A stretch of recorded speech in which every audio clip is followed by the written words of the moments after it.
everybody, and welcome back to another video on the Military and Surplus channel. Today we're going to be taking a look at what I recently bought from my surplus shop and what will be appearing on my channel in the next month or so.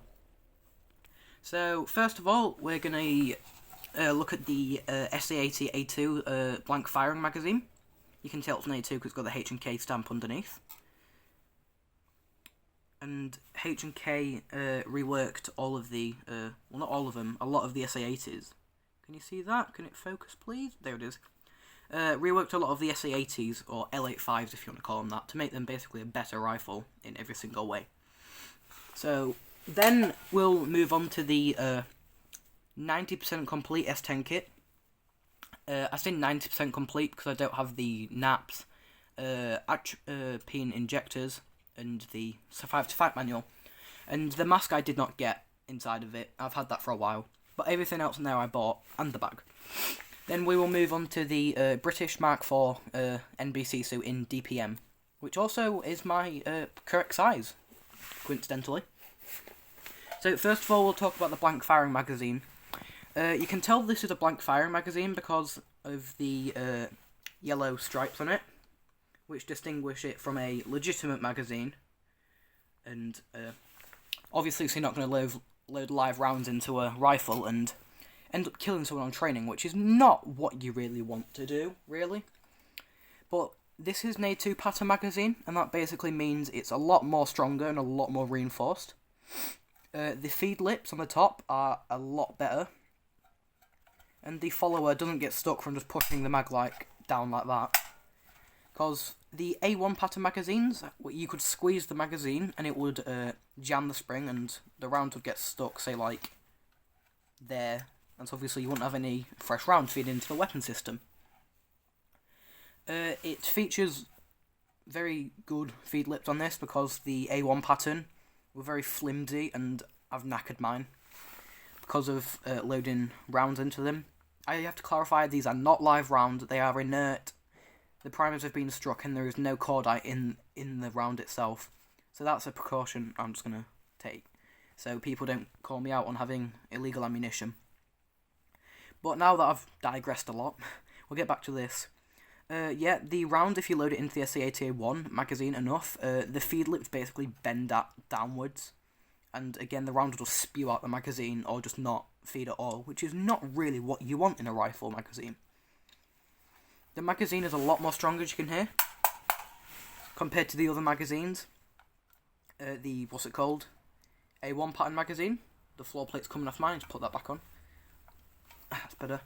Yeah, sorry, the floor plate was coming off, but as you can see, it's a lot more sturdy, and it sounds more. Because like I've said, the A1 pattern, you could squeeze it and jam the spring, so it would not feed anything. It featured a reinforced spine on it, so obviously, sorry about that. So obviously you can get a stronger magazine out of it all. And finally, the follower on this is way better, like I've said, because it doesn't get stuck down there. If it does. Oh, that actually has got stuck. I'm sorry about that, I am wrong. As you can see, that was very hard to do, but the follower can still get stuck.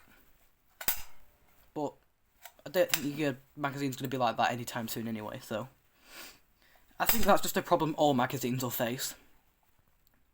But like I've said, if you do it like that, the pressure from the round will push that down, and it'll spring back up into the magazine. Or you can take it out and basically do the same. So I'll set this off to the side for now and get to the S10 kit. So this S10 kit is very nice, in pristine condition, and was all sealed. The gloves and the liners are the only thing that aren't sealed anymore. So let's have a closer look at that. Just going to move the NBC suit out of the way for you. So, as you can see, the bag is standard DPM material and has been issued to someone called Watts, and features the PLCE system on the back, which stands for Personal Load Carrying Equipment. It's webbing. And that goes into little slots, then that goes over, velcros down, and closes onto it. Like, try and do this for you guys. Like so. Then that'll be secured on your webbing, so you're not going to lose your respirator.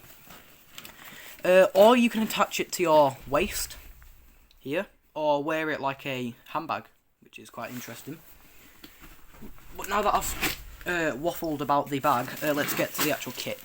So this has a side pocket, and this side pocket is DKP pads. Like I've said, all the decontamination kits, detector paper, all that is mint condition, unissued. Not unissued, unissued, sorry.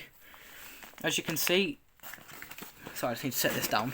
This works by taking out the pad and rubbing it on whatever area you want to decontaminate, as you can see there. These are just pads inside of here. I don't know if you can see them on this end, but it's pads that you rub on your skin or weapon system to, not your skin, sorry, that's a bad idea, on your clothing or weapon system to decontaminate them from chemicals or whatever. I got this for about £2 sealed, which is pretty nice, and it's dated 0502, so I presume that's April of 2002. No, sorry, May of 2002. Sorry about that, just having a bit of a brain fart, as usual. So that goes in the side pocket there. Then the bag features a Velcro system here, or a button here, which I've undone. So to keep it extra secured, you can pull on this to open it, this little tab here. But I prefer to stick my hand under and grip it like that. So instantly you're going to see the respirator and the gloves. In the top are the gloves, where they're stored, and it is the butyl ones that use the liners, like that.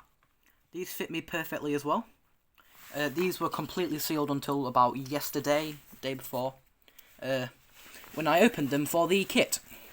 So I'll set this all back in the bag once you've seen it.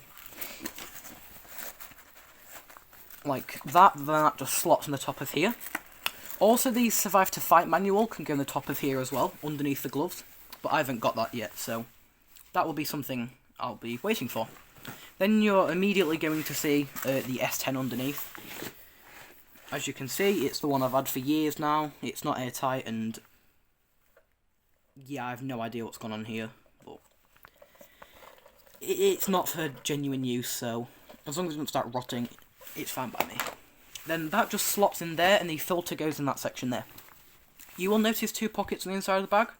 This one's for a left-handed filter port, and that one for a right-handed filter port mask.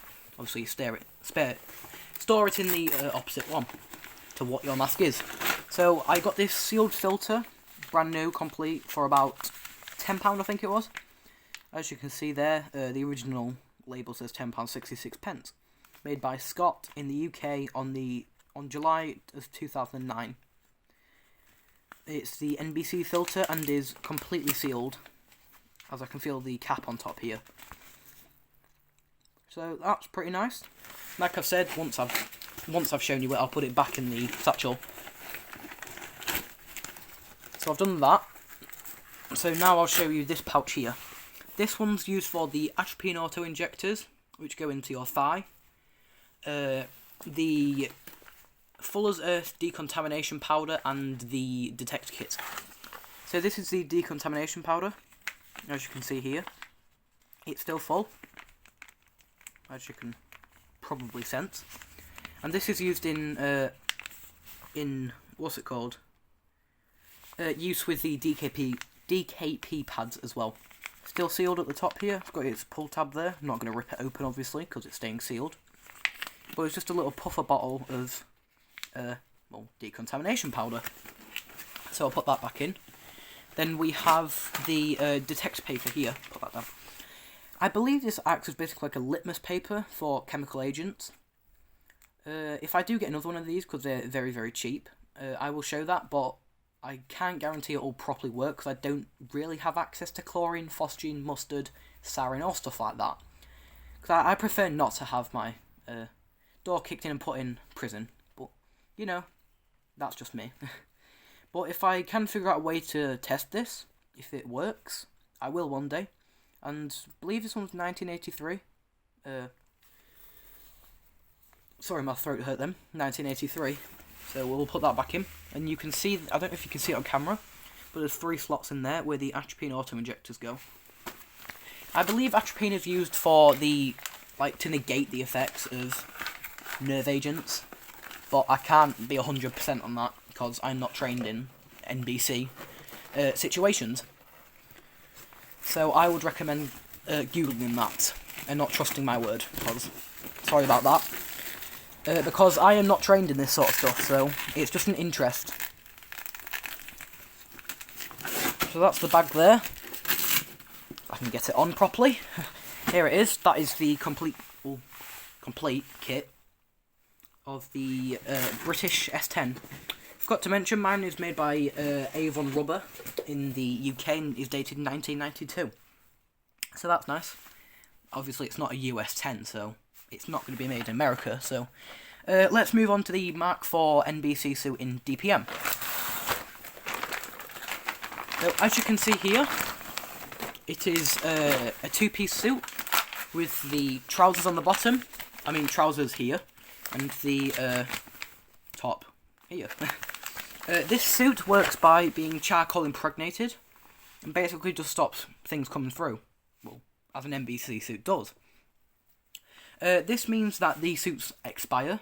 Mine will have been expired because obviously you can see 1996 February. It is currently the year 2020, and so you know that's quite a while away. But what's interesting, this tag says March 1996, but this thing here says February 1996. So if you guys know what that means, please put in the comments below. I would like to know. But like I said, I don't know if I have, but this is perfectly in my size, 180-100. That's exactly my size, and it says Trouser Protective Nuclear Biological Chemical number 1 Mark IV DPM. And if you don't know what DPM stands for, Disruptive Pattern Material, because obviously it disrupts your shape. But that's basically it for the NBC suit. So, that's the end of the video, guys. If you did try and balance this on here. If you did like the video, give it a thumbs up. If you didn't like it, give it a thumbs down. Stick around for the next video. Don't forget to like, comment, subscribe, and I'll see you guys then.